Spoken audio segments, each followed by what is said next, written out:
তো hi friends, আমি ঋতু চলে এলাম তোমাদের সাথে ডেলি ব্লগ শেয়ার করতে। তো সবাই কেমন আছো? আশা করি সবাই ভালো আছো। তো দেখো, বেরিয়ে গেছিলাম। মেয়ে যেহেতু সামনে নাচের এক্সাম আছে, ওই জন্য ওর কিছু জুয়েলারি দরকার ছিল, কিন্তু গেলাম, সেই কাজটা হলো না। অনেক অনেক দাম বলছে। ভাবলাম এত দাম দিয়ে এখন কেনা যাবে না, পরে ওকে কিনে দেবো। তো ভাবলাম অনলাইনেই কিনে নিই। তারপরে ওখানে একটা মেলা বসেছিল। তো মেয়ে তো মেলা দেখা মানেই যাওয়া, গিয়ে আইসক্রিম খাওয়া, টুকটাক এটা ওটা আমিও কিনলাম। কিনে নেওয়ার পর বাড়িতে চলে এলাম। তো একটু ঘুগনি খেয়ে এসেছিলাম। আমি মেলায় যাওয়া মানে তো ঘুগনি খাবোই খাবো। আর এর সাথে কী খাচ্ছি বলো তো? এটা তালশাঁস। এইটা 3-4 বার কিনেছি 5টা 50 টাকা দিয়ে। তারপরে দেখলাম 10টা 50 টাকা দিচ্ছে। সেই লোভ সামলাতে পারলাম না, 10টা 50 টাকা দিয়ে কিনে নিলাম। এটা দুপুরবেলা কিনেছিলাম, তো খাওয়া হয়নি বলে ভাবলাম এখন বসে আছি। আর আমার কোনো টাইম থাকে না, যখন তখন ফল আমি খেতে ভালোবাসি।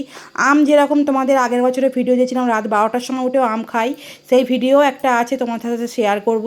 কারণ আমি যখন তখন ফল খাই, আমার কোনো টাইমের ঠিক থাকে না। আর আম খেতে আমি খুব পছন্দ করি, আমার মেয়েও। কিন্তু দাদা ভাই একটা আমও খায় না। তারপরে ছাড়াচ্ছিলাম, মেয়েকে বলছিলাম খাবি? ও বললো না মা, খাবো না। যখন দেখছে ছাড়িয়ে দিয়েছি, তখন বলছে না মা, আমাকে একটু দাও খাই। তো ওকে একটু দিয়ে দিলাম। দেওয়ার পর আমার তালশাঁস খাওয়া হয়ে গেল। খাওয়ার পর নেনুয়া ছিল, কুটে নিলাম।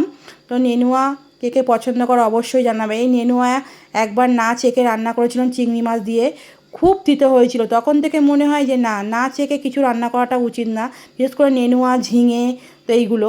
তো তারপরে এটাকে ভালো করে চেখে নিলাম। চেখে নিয়ে তারপর টুকরো টুকরো কেটে নিয়ে এটা হবে ছোলার ডাল দিয়ে। তোমার দাদাভাই তো পাতেই করলো না। মেয়ে প্রথমে বললো খাবো না, আমি ভাবলাম ও খাবে না, কিন্তু তারপরে ওকে দিলাম, ও খেলো। আর এই যে সোয়াবিন রান্না করছি, আগে যখন ওই বাড়িতে থাকতাম, সোয়াবিন রান্না করলে দিদা কতবার যে বলতো, এ বোনটি আমাকে কিন্তু সোয়াবিন দিবি, এরকম করতো। তো তারপরে 2-3 বার বলতেই থাকতো। এই সোয়াবিন রান্না করছিলাম, আমার দিদার কথা মনে পড়ছিল, কিন্তু আজকে আর দিতে পারলাম না। অন্যদিন আমি দিদাকে একদিন বানিয়ে দেবো। দিদা সোয়াবিন খেতে খুব পছন্দ করে। তো তারপরে নেনুয়াটা ছোলার ডাল দিয়ে করে দিলাম, খুব সুন্দর খেতে হয়েছিল। আমি তো বেশি করেই করেছি, যাতে রুটি দিয়ে খাওয়া হয়। তারপরে ভাত নিয়ে বসেছিলাম। অন্য সময় মেয়ে থাকে, মেয়ে আজকে মাদের বাড়ি ছিল, যেহেতু মেয়ের ইংলিশ ক্লাস ছিল, ওই জন্য মেয়ে মাদের বাড়ি ছিল। ওই জন্য আমি একাই ভাত বেড়ে খেয়ে নিয়েছেন। তো তারপরে তোমার দাদা বললো, তারপরে এসে ও ভাত খেলো। আর দেখো, আমি ভিডিও করার সময় আমার দুষ্টু চিল্লাবেই, কিচ্ছু বলার নেই। তারপরে সন্ধেবেলা দেখো, চিয়ের পোহা অনেক দিন ধরে খেতে ইচ্ছা করছিল, তো ফাইনালি আজকে বানিয়ে নিলাম। আমার মেয়ে খুব পছন্দ করে, ওই জন্য বানিয়ে নিলাম চিড়ের পোহা। আর বাদাম দিলাম না, বাদাম যেহেতু আমিও খাই না, মেয়েও খায় না। তো দেখো, মেয়ে এসে বলছে আমার খুব হেভি লাগে। তো চিড়ের পোহাটা নিয়ে আমরা একটা ভিডিও করে নিলাম, স্টোন পেপার সিজার, সেই ভিডিওটা তোমার সাথে শেয়ার করব। তো দেখো, চিড়ের পোহা রেডি। আর চিকেন মাখিয়ে রেখে দিয়েছি, রান্না হবে। আগের দিনের জন্য চিকেনটা মাখিয়ে রেখে দিচ্ছি, যেহেতু বেলায় টাইম হয় না, তো কাজবাজ থাকে অনেক কিছু, ওই জন্য। রবিবার তো, রবিবারের চিকেনটা তো হবেই। তো তোমাদের যদি আমার এই ভিডিওটা ভালো লাগে, অবশ্যই লাইক কমেন্ট শেয়ার করে একটা সাবস্ক্রাইব করে দেবে।